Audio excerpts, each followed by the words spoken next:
Sergeant Major Davis was a pillar of his community. Everyone knew him, from the kids he coached in Little League to the elders he helped with their groceries. He wasn't just a soldier, he was a neighbor, a friend, a role model. Years of dedicated service had earned him respect and admiration, not just in his unit but throughout the town. He was known for his calm demeanor, his ability to diffuse tense situations with a kind word and a steady hand. He was the kind of man who always did the right thing, even when no one was watching. Davis believed in serving and protecting, both in uniform and out. People often commented on his patience and understanding, qualities that made him an exceptional leader. He always took the time to listen and offer guidance, earning him the trust of those around him. Little did he know that his reputation and years of service were about to be put to the ultimate test.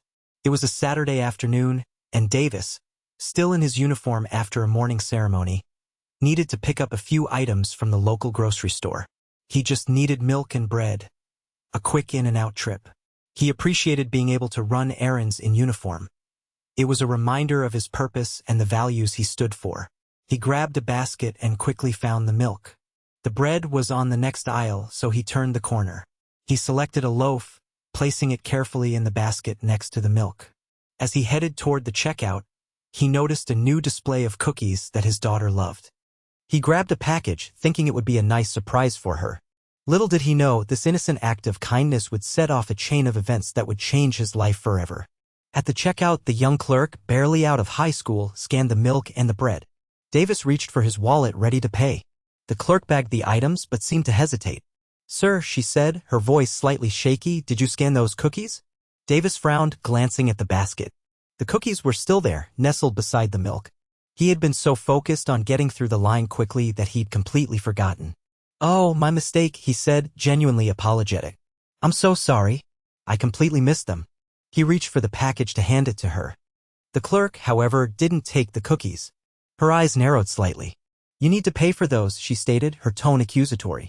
"It looked like you were trying to leave without paying." "I said I'm sorry," Davis replied, his voice still calm but with a hint of steel. "I'm happy to pay for them. There's no need to make accusations." He pulled out a $5 bill, holding it out to her. "Just ring them up, please."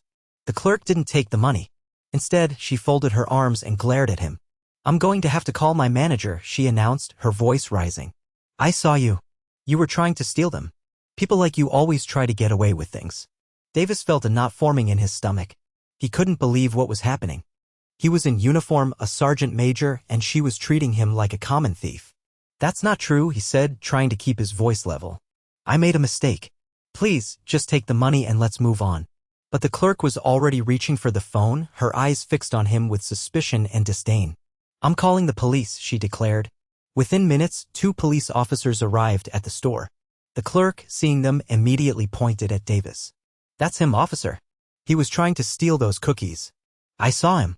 She gestured dramatically toward the package still sitting in Davis's basket. Officer Miller, a young, clean-cut officer, approached Davis. "Sir, we received a call about a possible theft. Can you explain what happened here?" Before Davis could speak, the clerk interjected. "He's in uniform. But that doesn't mean anything. They think they can get away with anything." She continued to embellish the story, adding details about how Davis had supposedly tried to rush out of the store and how she had to stop him from escaping. She painted a picture of Davis as a dangerous criminal, all over a package of cookies. The other officer, a more seasoned veteran named Officer Johnson, stood back, observing the situation with a skeptical expression. Davis took a deep breath, forcing himself to remain calm. He addressed Officer Miller directly. "Officer, with all due respect, this is a misunderstanding. I simply forgot to scan the cookies. I was going to pay for them. I even offered to pay for them when the clerk pointed it out." He gestured to the cookies in his basket. "As you can see, they're still here. I wasn't trying to steal anything." He reached into his pocket and pulled out his military ID. "I'm Sergeant Major Davis," he said, holding out the ID for the officer to see. "I've served this country for over 20 years. I would never do anything to jeopardize my reputation or my service." He hoped his calm demeanor and his military ID would be enough to clear up the situation. He just wanted to go home. Officer Miller examined Davis's ID, his expression unreadable. He glanced at Officer Johnson, who simply shrugged. All right, sir, Miller said, handing back the ID. Just to be sure, I'm going to make a quick call to confirm your identity. Davis nodded, relieved. He thought the situation was finally being resolved. Miller stepped away slightly, dialing a number on his cell phone. Davis couldn't hear the entire conversation, but he caught snippets. Yeah, I've got a Sergeant Major Davis here. Black male, in uniform. Says he's with military unit name. Just want to verify.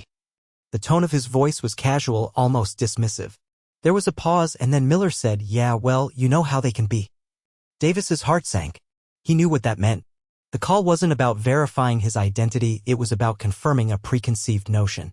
The person on the other end of the line, a desk sergeant named Reynolds, had a history. He'd had a bad experience with a group of black soldiers years ago, and the incident had colored his perception ever since. When Miller asked about Davis, Reynolds didn't check any official records. Instead, he let his prejudice guide his response. Davis, huh? Yeah, we've had some trouble with him before, Reynolds lied. Always causing problems, stirring up trouble. Thinks he's above the law because he's in the military. I wouldn't trust him as far as I could throw him. Keep a close eye on him, Miller. He's probably got a record. Reynolds embellished the story further, adding false details about past incidents that never happened. He painted a picture of Davis as a troublemaker and a liar, solidifying Miller's suspicions.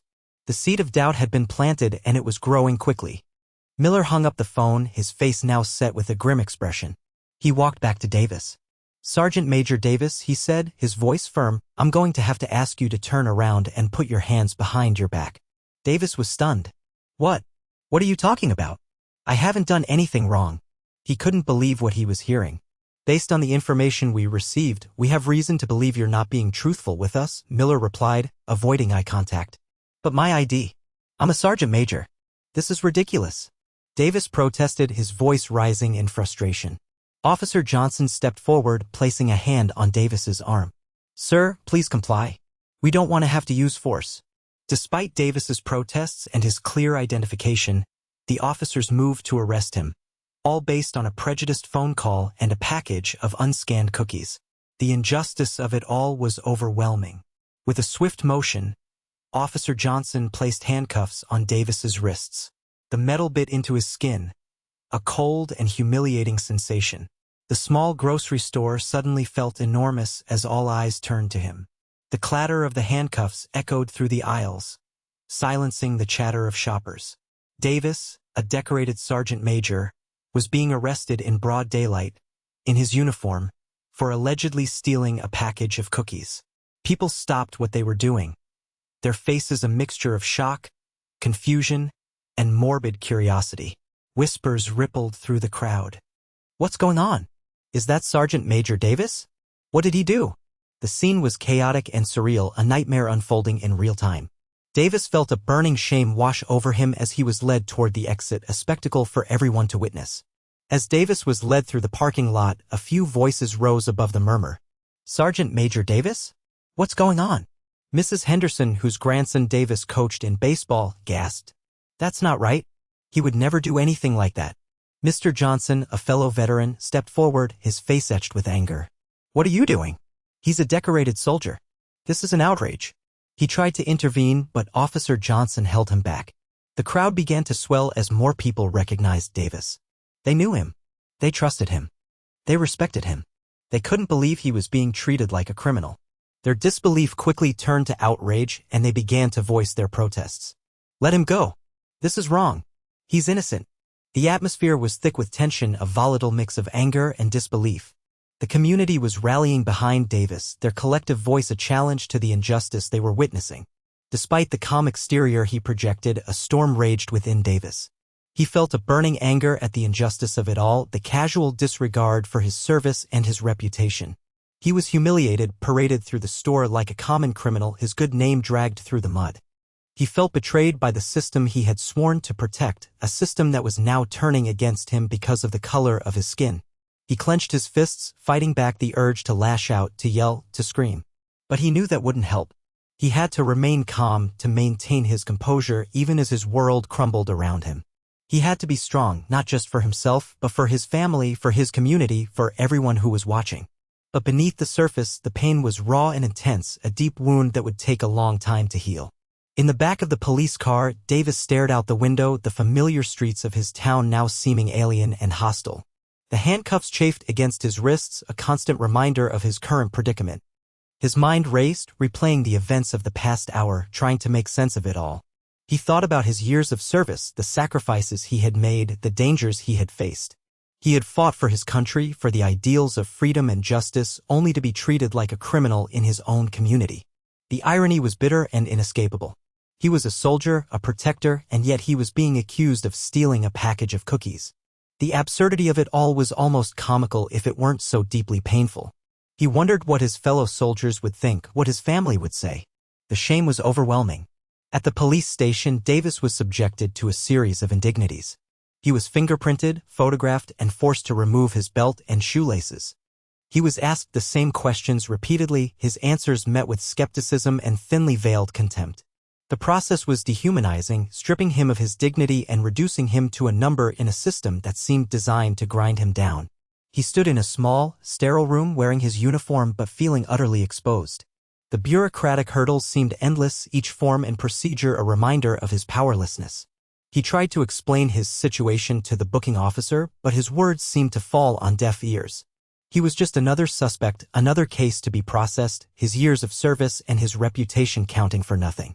The weight of the situation was crushing, the sense of injustice almost unbearable. As Davis sat alone in a holding cell, a familiar face appeared at the bars. It was Officer Ramirez, a police officer he had met at several community events, including a recent charity drive. Ramirez looked surprised and concerned. "Sergeant Major Davis? What are you doing here?" he asked, his voice filled with disbelief. Davis sighed, running a hand through his hair. "It's a long story, Ramirez. A misunderstanding at the grocery store."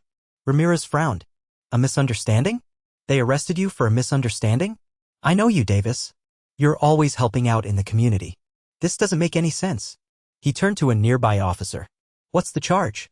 After a brief conversation, Ramirez turned back to Davis, his expression even more troubled. "Petty theft? A package of cookies? Something's not right here. I'm going to look into this." True to his word, Officer Ramirez immediately launched an internal investigation.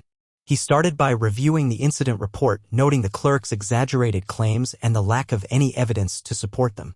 He then spoke with Officer Miller and Officer Johnson, questioning their decision to arrest Davis based on a phone call and a package of unscanned cookies. Ramirez also dug into the details of the phone call, discovering that it was Desk Sergeant Reynolds who had provided the negative information about Davis.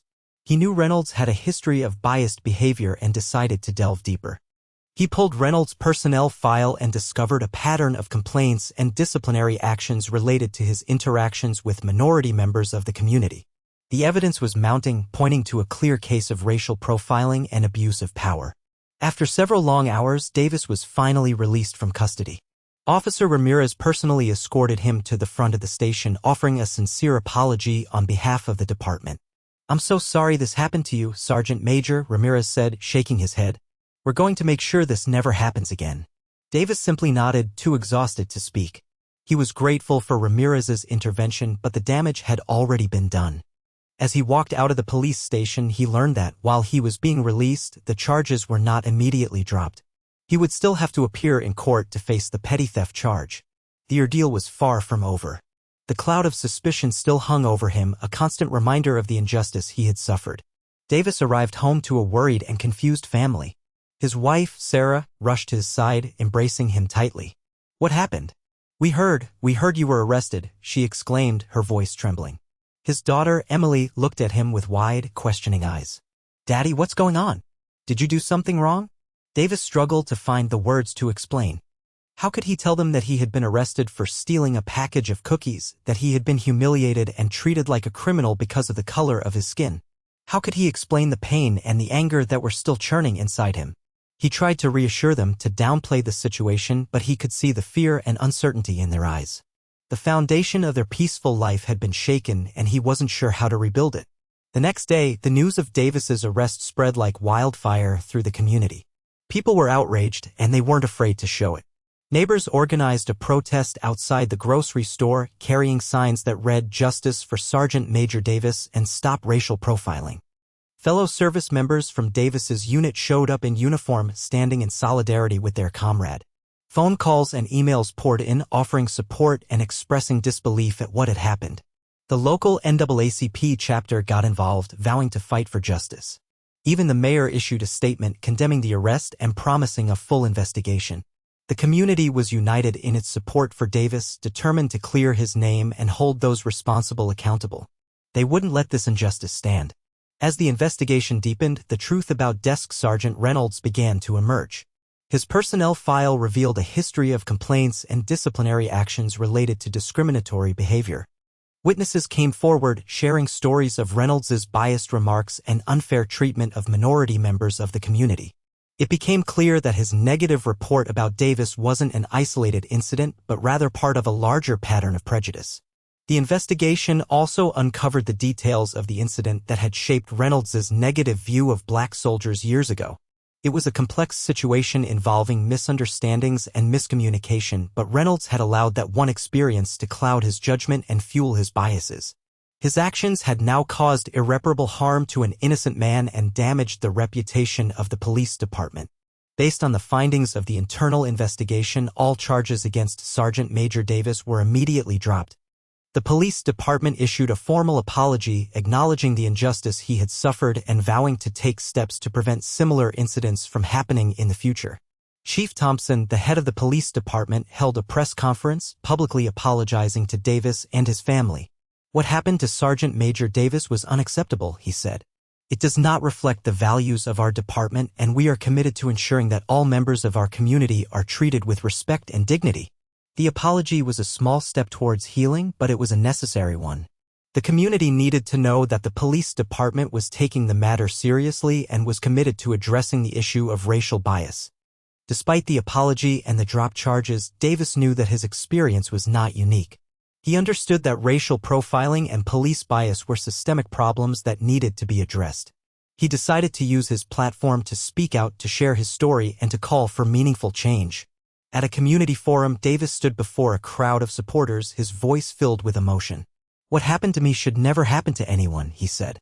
"We need police reform. We need better training, more accountability, and an end to racial profiling. We need to create a system where everyone is treated with respect and dignity, regardless of their race or background."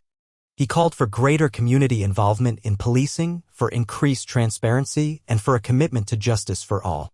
His words resonated deeply, inspiring hope and galvanizing the community to action. In response to Davis's call for reform and the community's demands for justice, the police department implemented a series of policy changes aimed at addressing bias and preventing similar incidents in the future. They instituted mandatory bias training for all officers, focusing on recognizing and overcoming implicit biases. They also revised their policies on racial profiling, making it clear that such practices would not be tolerated. In addition, the department created a community advisory board to provide input on policing policies and practices. They also committed to greater transparency, making more information about complaints and disciplinary actions available to the public. These changes were a step in the right direction, a sign that the police department was finally listening to the concerns of the community and was committed to creating a more just and equitable system. Davis's experience transformed him into a passionate advocate for social justice and police accountability. He began speaking at schools, churches, and community events, sharing his story and educating others about the dangers of racial profiling and the importance of holding law enforcement accountable. He worked with local organizations to promote police reform and build stronger relationships between the police and the community. He also became involved in national efforts to address systemic racism and promote equality. He used his military background and his calm demeanor to bridge divides and foster dialogue. He was no longer just a sergeant major. He was a voice for the voiceless, a champion for justice, and a beacon of hope for a better future. He turned his pain into purpose, his humiliation into a powerful call for change. The incident at the grocery store left a lasting scar on Davis. He continued to serve his community and his country with unwavering dedication, but he could never completely shake the feeling of vulnerability and the knowledge that he could be targeted because of his race. The experience changed him, deepening his understanding of injustice and strengthening his resolve to fight for equality. He remained committed to his military service, mentoring young soldiers and instilling in them the values of respect, integrity, and service. He also continued his advocacy work, speaking out against injustice and working to create a more equitable society. He carried the weight of his experience with grace and determination, using it as a constant reminder of the work that still needed to be done. Davis's story is a reminder of the persistent challenges of racial bias and the importance of accountability in America. It highlights the need for constant vigilance and a commitment to creating a society where everyone is treated fairly, regardless of their race or background. It shows us that even those who have dedicated their lives to serving their country are not immune to the effects of prejudice. The story also underscores the power of community and the importance of speaking out against injustice. It demonstrates that when people come together, they can make a difference and hold those in power accountable. The fight for justice is an ongoing struggle, but it is a struggle worth fighting. Davis's experience, though painful, serves as a catalyst for change, a reminder that we must never give up on the pursuit of a more perfect union.